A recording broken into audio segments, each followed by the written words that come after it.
Vivre, troisième partie. Hier, je revenais d'un périple et je traversais la France. Et je traversais zone rouge, zone, zone libre, je vais dire, et zone couvre-feu. Et je me rendais compte, je me disais, mais c'est terrible, quoi. On a un pays, là, qui est en train de se déserter. Alors évidemment, c'est déserté parce que, parce que la, parce qu'il y a ce couvre-feu, mais dans les zones où il n'y avait pas le couvre-feu, il n'y avait personne non plus. Et comme les bars, les restaurants, tout est fermé, enfin en même temps je passais dans la campagne, enfin la campagne, je sais même plus si c'est la campagne, il y a des lumières rouges partout, vous savez, je suis obsédé par les éoliennes en général, et là c'est des nuages de lumière, rouge. Euh, c'est hallucinant. Alors, 2 jours, c'est très impressionnant de voir toutes ces éoliennes en se disant, mais mon Dieu, on a besoin d'électricité, de besoin. Et puis, parallèlement à ça, on a aussi... ah là là, c'est compliqué. Enfin, tout ça pour vous dire que... en 2017, j'ai fait une vidéo qui m'a valu plein de problèmes. Une vidéo où je parlais de la joie, de la fête, du fait de s'énergiser pour faire la fête, pour danser ensemble.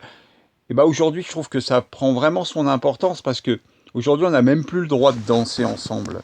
On n'a plus le droit de respirer bientôt. On n'a plus le droit de rien. Et en fait, on a un droit, même un devoir maintenant. C'est plus un droit, c'est un devoir. Nous avons le devoir de vivre avec un grand V, parce que comme tout est interdit, eh bien nous sommes libres de faire ce que nous voulons.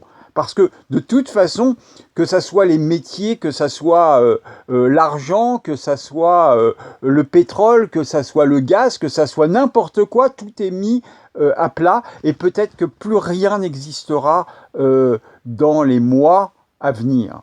Donc aujourd'hui, plus que jamais, il est plus que temps d'être dans l'amour avec un grand A, être sur le chemin de l'amour inconditionnel, l'amour pour soi, l'amour pour les gens qui sont autour de vous, les gens que vous croisez, avoir le sourire. Alors vous allez me dire, il y a le masque, mais vous n'êtes pas obligé de le mettre, le masque, d'abord.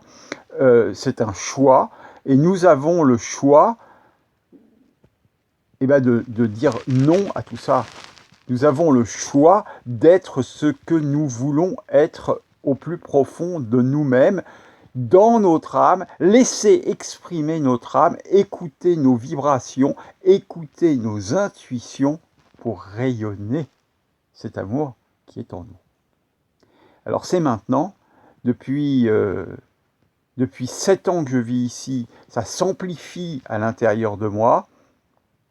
Quand je dis ici, c'est dans le jardin du lâcher-prise. Aujourd'hui, il y a des maturations qui se sont faites. J'ai beaucoup travaillé, j'ai beaucoup changé, beaucoup évolué, beaucoup fait énormément de choses sur moi pour pouvoir vibrer tout ça. Et pour pouvoir savoir comment écouter tout ça à l'intérieur de moi. Et peut-être vous partager tout ça différemment de ce que j'ai pu faire auparavant. Toutes les expériences que j'ai faites étaient bénéfiques et m'ont permis d'ouvrir mon esprit différemment et de aussi savoir que ce que nous vivons, je l'ai quelque part déjà vécu pendant toute cette période et, et c'est beau parce qu'aujourd'hui, je me sens moins perdu que si je ne l'avais vécu auparavant. Voilà, je vous aime, je nous aime, je vous souhaite plein de bonheur. Dansez, chantez, riez, c'est maintenant. Maintenant. Et surtout, écoutez votre âme et faites ce qui est nécessaire pour votre âme. Vivre avec un grand V, dans l'amour inconditionnel, le plus proche possible de l'inconditionnel. Ce n'est qu'un chemin. Je nous aime. À bientôt.